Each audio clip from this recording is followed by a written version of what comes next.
നമസ്കാരം, ഞാൻ Anjali. Chemmanur international jewellers Kaumudi ഹെഡ്ലൈൻസിലേക്ക് സ്വാഗതം. Powered by Fortune industries, presented by Baba easy English in association with high sleep mattresses. സർക്കാരിന് സ്പീക്കറുടെ ശാസന. നിയമസഭയിൽ ഭരണപക്ഷത്തിന് വിമർശനവുമായി സ്പീക്കറുടെ റൂളിംഗ്. ചോദ്യങ്ങൾക്ക് മന്ത്രിമാർ കൃത്യമായ മറുപടി നൽകുന്നില്ലെന്ന പ്രതിപക്ഷ ആക്ഷേപം വസ്തുതാപരം. ഇക്കാര്യത്തിൽ സർക്കാരിന്റേത് നിരുത്തരവാദപരമായ സമീപനം. എല്ലാ ചോദ്യങ്ങൾക്കും 25-ന് മുൻപ് മറുപടി നൽകണമെന്നും റൂളിംഗ്. ചോദ്യങ്ങൾക്ക് കൃത്യമായ മറുപടി നൽകാതിരിക്കുന്നതിന് പറയുന്ന ന്യായങ്ങൾ നിലനിൽക്കുന്നതല്ലെന്ന് സ്പീക്കർ. ഓഫീസിൽ കൃത്യമായ ഏകോപനമുള്ള മന്ത്രിമാർ ചോദ്യങ്ങൾക്ക് മറുപടി നൽകുന്നുണ്ട്. സ്പീക്കറുടെ റൂളിംഗ് സഭയിൽ ഉന്നയിക്കുന്ന ചോദ്യങ്ങൾക്ക് മറുപടിയല്ലെന്ന പ്രതിപക്ഷ പരാതിയിൽ. അതേസമയം സ്വാശ്രയ സമരത്തിനിടെ KSU പ്രവർത്തകർക്ക് പോലീസ് മർദ്ദനമേറ്റ സംഭവത്തിൽ സഭ പ്രക്ഷുബ്ധം. പോലീസുകാർക്കും ചികിത്സ നിഷേധിച്ച ഡോക്ടർമാർക്കുമെതിരെ നടപടി വേണമെന്ന ആവശ്യം. എന്നാൽ പോലീസ് ആരുടെയും തലക്കടിച്ചിട്ടില്ലെന്നും ആർക്കും ചികിത്സ നിഷേധിച്ചിട്ടില്ലെന്നും മുഖ്യമന്ത്രിയുടെ മറുപടി.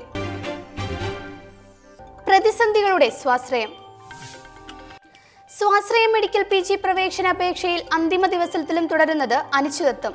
ഓപ്ഷൻ നൽകേണ്ട അവസാന ദിവസം ഇന്നാണെങ്കിലും കോഴ്സുകളുടെയും സീറ്റുകളുടെയും വിവരങ്ങൾ സർക്കാരിന് കൈമാറുന്നത് വൈകിച്ചു മാനേജ്മെന്റുകൾ.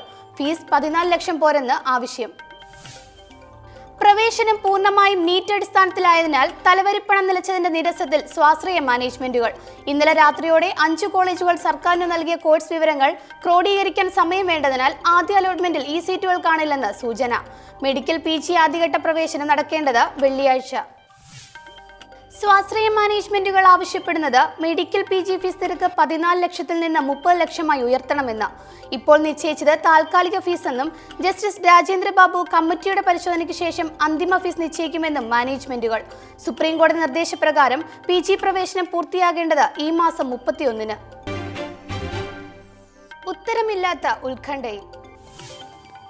ആഗോളതലത്തിൽ ലോകത്തെ ഭീതിയിലാഴ്ത്തിയ സൈബർ ആക്രമണത്തിനു പിന്നിൽ ഉത്തര കൊറിയ എന്ന അഭ്യൂഹത്തിനു പിന്നാലെ സുരക്ഷ ശക്തമാക്കി ലോകരാജ്യങ്ങൾ. 150 രാജ്യങ്ങളിലെ 3 ലക്ഷം കമ്പ്യൂട്ടറുകളെ പ്രവർത്തനരഹിതമാക്കിയ വാനാക്രൈ അതീവ അപകടകാരിയെന്ന് സാങ്കേതിക വിദഗ്ധർ. സംശയം ബലപ്പെട്ടത് വാനാക്രൈ വൈറസിന്റെ ആദ്യകാല പതിപ്പുകൾ ഉത്തര കൊറിയൻ ഹാക്കിംഗ് ഗ്രൂപ്പായ ലസാറസിന്റെ വെബ്സൈറ്റിൽ പ്രത്യക്ഷപ്പെട്ട സാഹചര്യത്തിൽ. വാനാക്രൈ മാൽവെയറിനു പിന്നിലെ ഉത്തര കൊറിയൻ പങ്ക് സ്ഥിരീകരിക്കാതെ യൂറോപ്യൻ കുറ്റാന്വേഷണ ഏജൻസി. അന്വേഷണം പൂർത്തിയാകാതെ ഇക്കാര്യത്തിൽ പ്രതികരണത്തിനില്ല. റാൻസംവെയർ നിർദ്ദേശിച്ച മോചനദ്രവ്യം നൽകിയവരുടെ കമ്പ്യൂട്ടറുകൾ പ്രവർത്തന സജ്ജമായോ എന്ന് അറിയില്ലെന്നും വിശദീകരണം. ഉത്തര കൊറിയൻ നീക്കങ്ങളിൽ നിരീക്ഷണം ശക്തമാക്കി ദക്ഷിണ കൊറിയ.